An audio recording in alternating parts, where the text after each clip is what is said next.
Jangan lupa like dan subscribe channel YouTube Konor PJKT ya lor. Terima kasih. Halo dulur, selamat pagi. Berjumpa lagi bersama saya di channel Konor PJKT. Pada pagi hari ini saya berkunjung ke tanaman padi teman saya. Itu beliau ada di sana. Saya mewawancara beliau, tapi beliau malu untuk bertatap kamera. Namun sedikit tadi ada beberapa pertanyaan yang saya pertanyakan mengenai perkembangan padi yang beliau tanam. Perbedaan yang mencolok pada padi saya apabila kita melihat sekilas mata dengan padi tanaman beliau adalah tentang ketinggiannya. Begitu dulurku ya. Padahal sama-sama berusia 80 hari setelah kita melakukan penanaman, karena kita berbarengan untuk melakukan penanamannya. Namun dilihat di sini faktor yang menyebabkan, setelah saya tanya tadi kenapa padinya pendek, padahal pemupukannya di dalam 1/4 hektar ini beliau melakukan 2 kintal pemupukan berupa pupuk kimia, yaitu Ponska dan urea. Begitu dulur ya. Bahkan beliau juga melakukan pengemburan lahan dengan pembajakan dan pemberian pupuk dasaran berupa dia sekam padi yang ada kuhe ayamnya.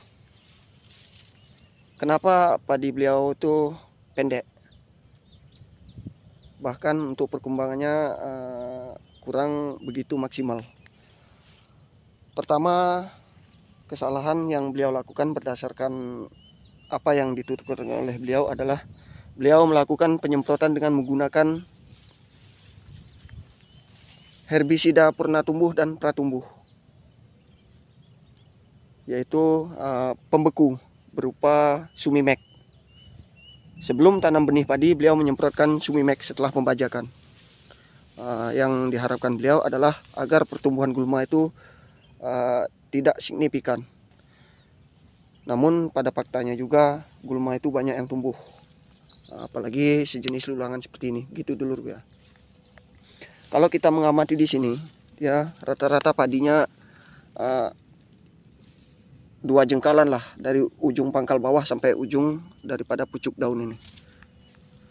Itu beliau bekasnya melakukan pemupukan merang untuk sebagai dasaran.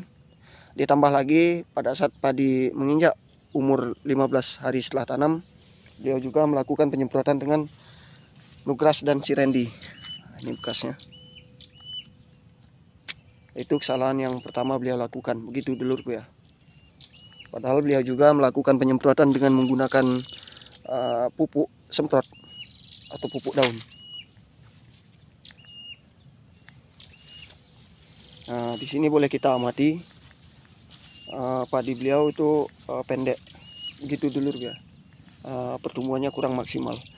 Makanya itu hal yang harus dihindari saat kita melakukan penanaman benih.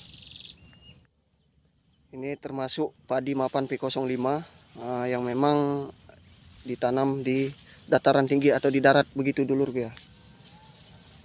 Padahal beliau sudah beberapa kali melakukan penyemprotan dengan Gibru. Namun karena memang efek daripada pembeku, tanahnya padat, contohnya seperti ini, dia padat, makanya akarnya itu tidak mau berkembang. Seberapapun banyak takaran pupuk yang kita berikan, kalau akarnya tidak berkembang, dia akan hasilnya tidak maksimal. Maka itu yang perlu dihindari, begitu dulurku ya, mengenai penggunaan pembeku pada saat menjelang penanaman benih.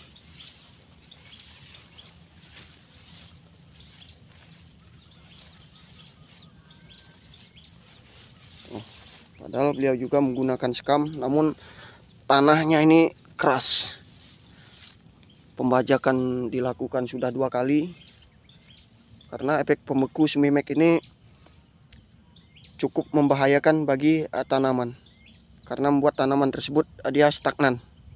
Ditambah lagi melakukan penyemprotan dengan Nugras dan Sirendi. Nah, mungkin ini menjadi pengalaman atau pembelajaran yang bermanfaat, begitu dulurku ya. Nah, mungkin sekian review yang dapat saya sampaikan. Terima kasih telah menyimak channel Connor PJKT. Saya ucapkan selamat pagi, sampai jumpa.